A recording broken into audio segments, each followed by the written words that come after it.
అతను తన పనంతా ముగించుకొని ఆఫీస్ నుంచి చాలా లేట్గా ఇంటికి వచ్చాడు. అంత లేట్ అయినా కూడా వాళ్ళ కొడుకు గుమ్మం దగ్గర ఎదురు చూస్తూ ఉన్నాడు. ఏంటి నాన్న ఇంకా పడుకోలేదా, ఎందుకు వెయిట్ చేస్తున్నావంటే, నాన్న మీరు రోజుకి ఎంత సంపాదిస్తారు అని అడిగాడు.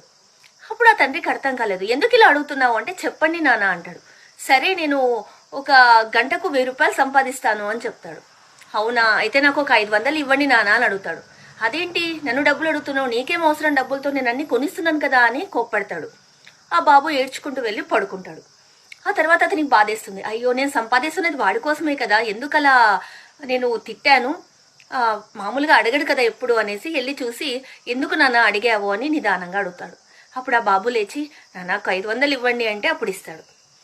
సరే అని తన దిండు కింద ఉన్న మిగతా డబ్బులని లెక్క పెట్టి, నాన్న ఇదిగో 1000 రూపాయలు అయ్యాయి, నా కోసం మీరు ఒక గంట స్పెండ్ చేయగలరా అని అడుగుతాడు. అప్పుడు వాళ్ళ నాన్న కళ్ళలో నీళ్లు వస్తాయి. అప్పటి నుంచి ఇక వాళ్ళ అబ్బాయితోనే ఎక్కువ కాలం గడుపుతూ ఉండేవాడు. మనం కూడా అంతే, మన పిల్లల కోసం టైం స్పెండ్ చేయండి, వాళ్ళకు మన ప్రేమను పంచండి. మనం ఇచ్చిన డబ్బు ఒక్కటే కాదు, మన ప్రేమలు వాళ్ళకి చాలా ముఖ్యం.